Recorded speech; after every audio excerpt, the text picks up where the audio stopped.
শুরু যায়। আসসালামু আলাইকুম। আজকে আমি কথা বলবো নতুন যে খামারি আছে তাদের হচ্ছে প্রধান তিনটা ভুল।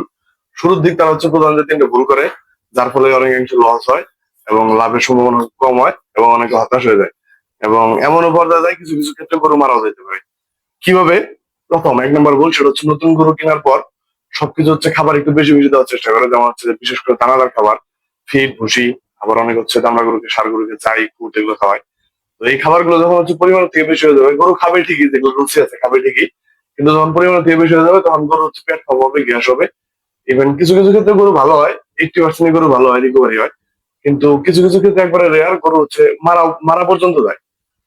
এইভাবে থাকতে থাকতে প্রথম যারা খামারে আছে তারা তো বুঝতে পারে না, গ্যাস হলে অতটা গুরুত্ব দেয় না, মানে বুঝতেই পারে না ওরা। আমরা তো তারা হচ্ছে অভিজ্ঞ হয়ে যায় একটা সময় পর, তারা তো হচ্ছে গরু দেখলেই বুঝতে পারে যে কোন গরু সমস্যা, কোন গরু ভালো, কোন গরু খারাপ। কিন্তু নতুন নতুন প্রথম অবস্থায় এই বিষয়গুলো সহজে বোঝা যায় না, বুঝতে একটু কষ্ট হয়। তো আপনারা চেষ্টা করবেন গরু কেনার 7 দিন পর্যন্ত অল্প অল্প করে খাবার দিবেন এবং সহজ পাচ্য খাবার দিবেন। যেমন হচ্ছে কাঁচা ঘাস, তারপর হচ্ছে আপনার গমের ভুসি পানির সাথে মিশিয়ে দিতে পারেন অল্প পরিমাণে। প্রথম 7 দিন অল্প অল্প করে দিবেন, তারপরে যখন হচ্ছে অভ্যস্ত হয়ে যাবে তখন আপনারা হচ্ছে লিমিট মতো দিতে পারেন, অথবা কারো পরামর্শ নিয়ে আপনারা হচ্ছে একটা শিডিউল ফলো করে সারগুলো যদি মোটা তাজা করেন, সেক্ষেত্রে তো আপনাদের মনে করেন যে আরো জ্ঞান অর্জন করার কথাই। ওইভাবে জানবেন, তারপর হচ্ছে খাওয়াবেন। ঠিক আছে। দ্বিতীয় যে সমস্যা সেটা হচ্ছে আপনার ফ্লোর নিয়মিত পরিষ্কার করে না। ফ্লোর নিয়মিত পরিষ্কার না করার ফলে কি হয়, আপনার গরুর খামারে মানে বিশেষ করে ফ্যাটেনিং যারা হচ্ছে দুধ উৎপাদন করে, নতুন অবস্থা যারা শুরু করে, মানে সব খামারের নতুন পুরাতন সব খামারের গলার যে কাটা সেটা হচ্ছে মেস্টাডিজ। মেস্টাডিজের সংক্রমণ হয় মূলত ফ্লোর থেকে। ফ্লোর অপরিষ্কার থাকলে গরু শুয়ে থেকে বাইরে হচ্ছে জীবাণু ঢোকে, জীবাণু ঢোকার ফলে মেস্টাডিজ হয়। ইভেন গরু মানে বিশেষ করে 70 থেকে 80% ক্ষেত্রে গরুর বাট নষ্ট হয়ে যায়। তারা অভিজ্ঞতা তাদের গরু রিকভার হয়, কিন্তু নতুন অবস্থায় সব খামারের এই একটা কারণে হচ্ছে খামার সেক্টরে টিকতে পারে না, নতুন খামারে বেশি দিন টিকতে পারে না। তো আপনারা চেষ্টা করবেন যারা নতুন শুরু করেন তারা ফ্লোর ম্যানেজমেন্টে ভালোভাবে নজর দেওয়ার জন্য, বিশেষ করে যদি হচ্ছে আপনার ফ্রিজিয়ান ক্রস গরুগুলো তুলেন।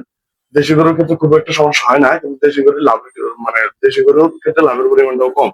সেক্ষেত্রে দেশি গরু থেকে শুরু করে না। তো ক্লোজ অথবা হচ্ছে ফ্রিজিয়ান দিয়ে যদি শুরু করেন, ম্যাস্টারের দিকে একটু মানে নজর দেবেন খুব ভালোভাবে। তৃতীয়ত এবং লাস্ট যে সমস্যা সেটা হচ্ছে আপনার কৃমিনাশক, নিয়মিত কৃমিনাশক করেন না। আর হচ্ছে আপনার ভ্যাকসিনেশন, যে ভ্যাকসিন টিকাগুলো আছে, গরুর খামারে কয়েকটা টিকা আছে নির্ধারিত, প্রত্যেক বছরই দিতে হয়। যেমন এলএসডি, এফএমডি, আরো অনেক মানে টিকাই আছে, অনেক রোগী আছে। প্রত্যেক বছর এই রোগের টিকাগুলো আপনারা নিয়মিত দিয়ে নেবেন। ঠিক আছে। এখন অনেকের অভিযোগ হচ্ছে টিকা দেওয়ার পরেও কাজ করে না। যেমন এলএসডি টিকা দেওয়ার পরেও এলএসডি আক্রান্ত হয়। এলএসডি বলতে হচ্ছে লাম্পি। এটা কিভাবে হয়, একটা ভ্যাকসিন দেওয়ার পর 28 দিন পর ভ্যাকসিনের ভিতরে গিয়ে কাজ করে। 28 দিনের ভিতরে এফএমডি হলে হইতে পারে, এলএসডি হলে হইতে পারে, কিন্তু 28 দিন পর হওয়ার সম্ভাবনা খুব কম। তো অনেক কোম্পানি আছে, কিছু কিছু কোম্পানি আছে যাদের ওষুধ আসলে কাজ করে না। তো বিশেষত বাংলাদেশে যে ভ্যাকসিন গুলো আছে আপনারা চেষ্টা করবেন ভালো মানের ভ্যাকসিন গুলো দিয়ে নেওয়ার জন্য। আর নিয়মিত প্রতি 3 মাস পর পর কৃমিনাশক করাবেন। কৃমিনাশক না করালে হচ্ছে গরুর খাবারের রুচি নষ্ট হয়ে যাবে, শরীর ভেঙে যাবে, পেট বড় হয়ে যাবে, স্বাস্থ্য হবে না। এটা সবচেয়ে খারাপ খারাপ সমস্যা, উৎপাদন কমে যাবে এবং বাছুর যাবে নিয়মিত, বাছুরের পেটে কৃমি হবে। এটা খামারের খুব একটা বাজে অবস্থা। আপনারা চেষ্টা করবেন প্রতি 3 মাস পর পর নিয়মিত কৃমিনাশক মেরে দেওয়ার জন্য। তো আজকের ভিডিও এই পর্যন্ত। সকলে ভালো থাকবেন, সুস্থ থাকবেন এবং আমার জন্য সকলে দোয়া করবেন। আসসালামু আলাইকুম।